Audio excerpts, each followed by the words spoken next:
Namun pada malam hari ini kami datang ini sebenarnya memang sudah punya keyakinan bahwa pasangan Bapak Mahfud, Bapak Ganjar dan Bapak Mahfud ini yang seirama dengan geretak hati para Durian Walisono yang memimpikan bangsa Indonesia tidak lagi bisa direndahkan oleh bangsa manapun.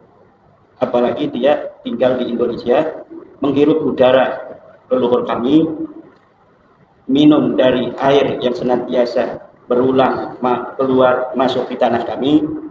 Kami akan hormati siapapun mereka yang hidup di tanah kami sebagai tamu, sebagai saudara, tapi jangan sampai untuk menghina kami sebagai bangsa Indonesia.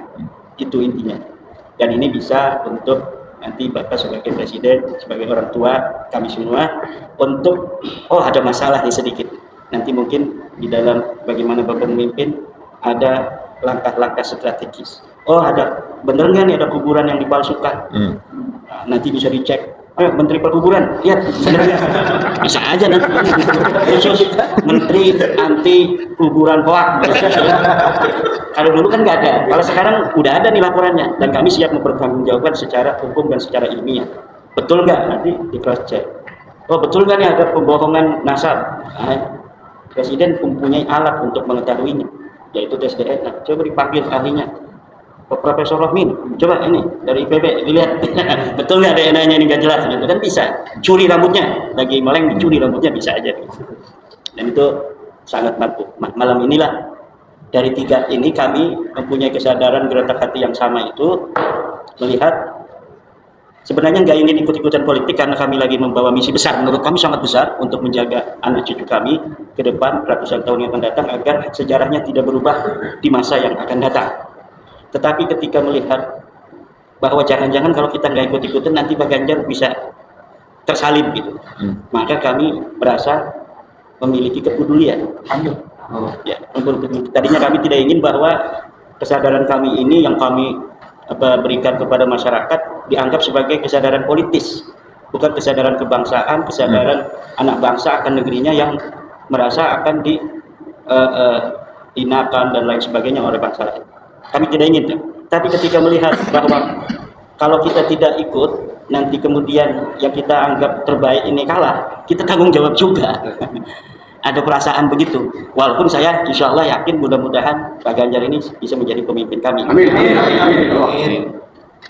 Kemudian dilihat dari yang paling memenuhi syarat, terutama bagi saya sendiri, saya itu orang yang melihat bahwa pemimpin Indonesia ini adalah pemimpin yang harus dipimpin oleh pasangan mayoritas segala-galanya. Satu mayoritas agama, mayoritas suku, mayoritas paham keagamaan. Dari tiga ini, ya yang paling cocok itu satu mayoritas agama Islam, mayoritas suku orang Jawa, ya kan?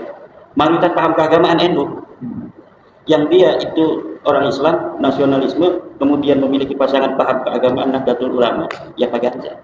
Yang satunya bukan orang Indonesia asli, walaupun wakilnya NU. Yang satu, yang nomor dua, nasional tidak mewakili NU bagi kami. Ya yang lengkap itu pasangan super lengkap, ya pasangan Pak Ganjar dan Pak Mahfud. Ketika kesadaran itu muncul dan kita merasa pasangan ini yang terbaik, ya tinggal apakah kita ini milihnya sendiri saja, apa kita perlu mengkonsolidasikan simpul-simpul dari mulai Banten sampai ke Banyuwangi itu untuk coba dikonsolidasikan agar pemahaman dan kesadaran yang sama itu ada manfaatnya. Karena kalau tidak dikonsolidasikan dan disimpulkan, mereka ngambek, menunggu, kita nggak berani ngomong. Karena kenapa nggak berani ngomong? Ya kitanya tidak ada mengajaknya, nggak ada sesuatu yang meyakinkan bahwa kita ini adalah daripada orang yang berhak untuk mengajak. Misalnya nggak ada tempelan berupa Pak Ganjar dan sebagainya.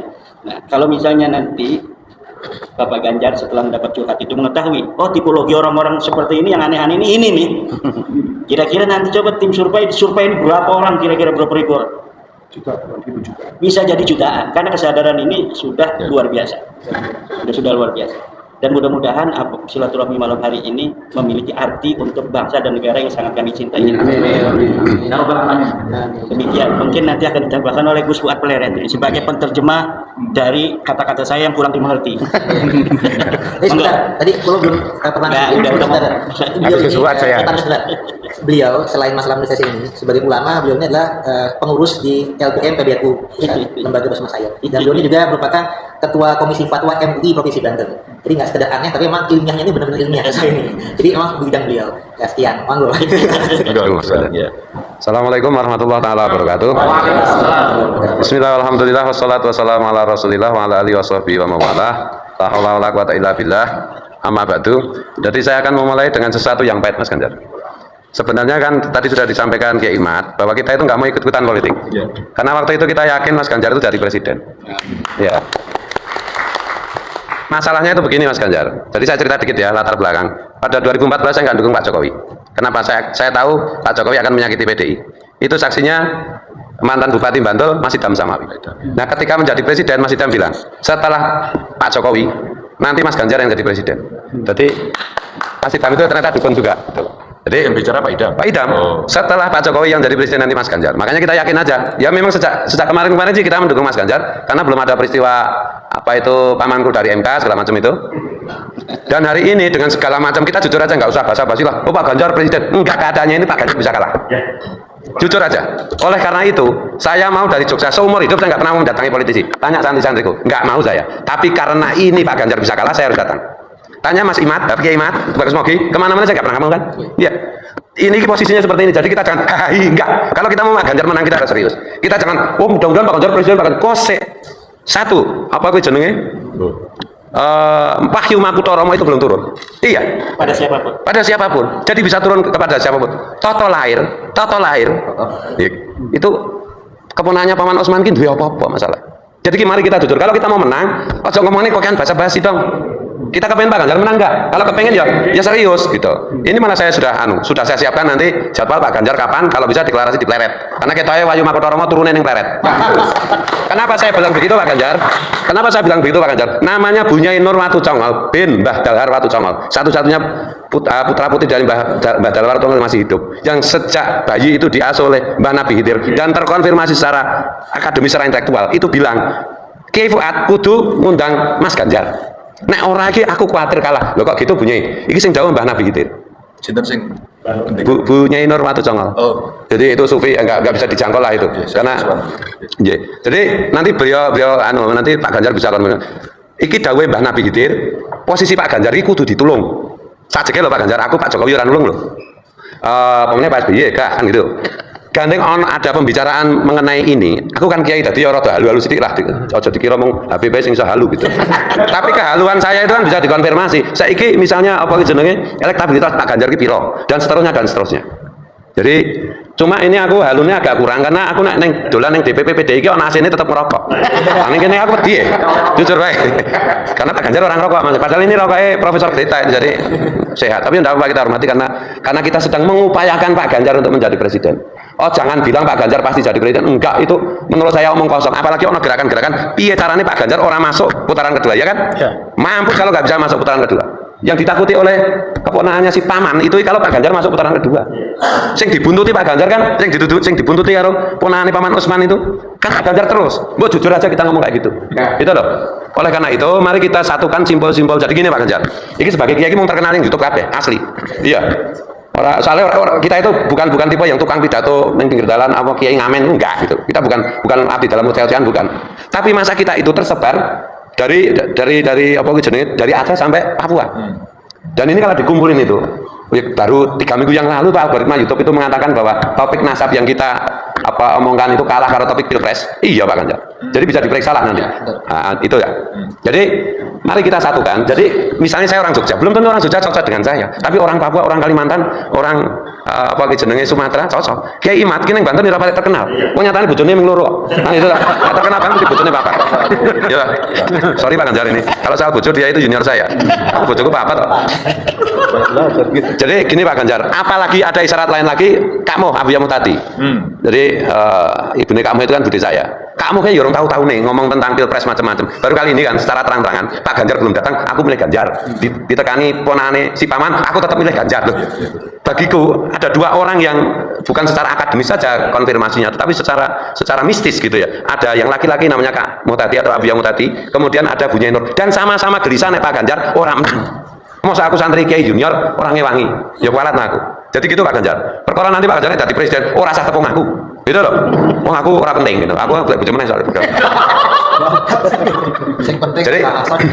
Jadi kalaupun terkait dengan isu ini ya, terkait dengan isu nasab, teman-teman itu hanya memohon. Indonesia kan negara besar. Terus kemarin sama Pak Jokowi itu, uang BRIN itu kan coba sama saya, dana penelitian kamu pirang triliun Pak, nanti tisuit iuran atau tisu kantor, kan itu, BRIN ini kayak idolanan, apa digawe ke laboratorium tes DNA, murah, orang nanti 100 miliar itu Pak, untuk kelas mini lah, untuk kelas Indonesia mungkin, ya ngerti aku hitung-hitungannya ya, aku hitung titik, intinya itu, nah kita mau melayani itu Pak Ganjar, tes DNA ini siji, men orang ngaku-ngaku Nabi, keturunan Yahudi, ngajar Yahudi KW itu Pak, bukan Yahudi asli itu, Dr. Arikim itu Yahudi asli itu, suku 1 sampai 2 ini suku kan 14 atau 15 ratus itu. Jadi tes DNA itu kan bukan hanya soal iki keturunan Yahudi atau keturunan Kanjeng Nabi, tetapi bisa untuk melayani kesehatan, untuk prediksi macam-macam. Mungkin Pak Menteri kita idola saya itu bisa menjelaskan itu. Jadi iso melayani rakyat dengan berbasis apa gue jenenge data-data DNA warga negara. Jadi misalnya setiap bayi lahir itu disediakan fasilitas tes DNA. Itu murah Pak. Supaya nanti ini anak ini bakatnya apa, kecenderungannya piye, rentan penyakitnya apa dan seterusnya mudah dipetakan, ngerti nggih Pak Romen ya. Dan yang berikutnya nek bocah kuwi maling gampang dicekel. Kan kalau di Amerika, di Inggris itu kan gitu. Di Cina itu setiap bayi laki-laki pasti tes DNA Pak. Jadi ya ini saya ngomongnya ngawur ya, karena aku kan marhenis pinggiran gitu loh. Jadi kalau Pak Ganjar katanya marhenis aku lah. Nyatanya Pak Ganjar iso didapusi kayak aku ra iso dapusi lah. Jadi gini ya Pak Ganjar.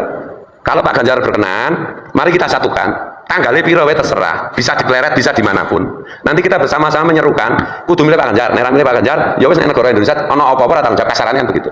Karena yang bicara ini khawasul khawas. Bu Nyai Nur itu khawasul khawas. Nek Mbah Mufid akeh khas tok, ya. Garwane akeh telu soalnya. Ukurane bojo ya. Makanya aku selalu nonton bokep Pak karena bojoku papat Pak. Jadi itu Pak Ganjar, kita itu prihatin bener, khawatir bener nek Pak Ganjar orang menang. Meskipun kata kunci saya sudah diambil oleh Bu Mega dan kawan-kawan, saya bilang kan Mahfud MD adalah kunci, itu kan ada jejak Tetapi perkembangan ini medeni ya menurut saya. Tak pikir itu orang sebrutal ini kan loh Pak pertarungannya gitu. Nah kita mau jujur loh. Jadi orang Fatihah nyambut kayak orang jadi. Iya, jujur baik. Jadi monggo Pak Ganjar responnya bagaimana omongan saya yang brutal kayak gini. Tapi ini semata-mata karena satu, atas amanah Bu Nyai Nur, saya harus membela Pak Ganjar mati-matian. Tuh. Yang kedua, yang antane kiai-kiai sing seneng curhat inilah. Nah, makanya saya nggak mau curhat, mosok kiai kok curhat itu, tak izin man, Yuk Pak Ganjar curhat orang kiai lah. Ini humor ya Pak ya, Jadi gitu Pak Ganjar, kita salah satu permohonannya itu, yo Pak, apa yang lain-lain itu digarap penanan ini menurutku satu potensi karena ini makhluk aneh, punya follower aneh yang harus digarap dengan maksimal. Yang kedua, mohon Pak. Anak Gen Z itu digarap, iki urung dadi garapan untuk anak Gen Z itu. Modar 51% ya, Bung. Gitu loh. Terus Pak Ganjar ya tak goblok apa piye? Lah wong Indonesia itu 49% ki ora lulus SD, Pak. Lah Pak Ganjar kudu luweh desa, luweh apa ya? Nek perlu kono joget Pak Ganjar salto piye gitu. Ini saran loh Pak Ganjar. Mohon maaf loh kalau mungkin tim pemenangan pemilu macam-macam nek tersinggung ya ora apa-apa toh. Sing tersinggung itu Pak Ganjar mungkin time ya ora urusan kan.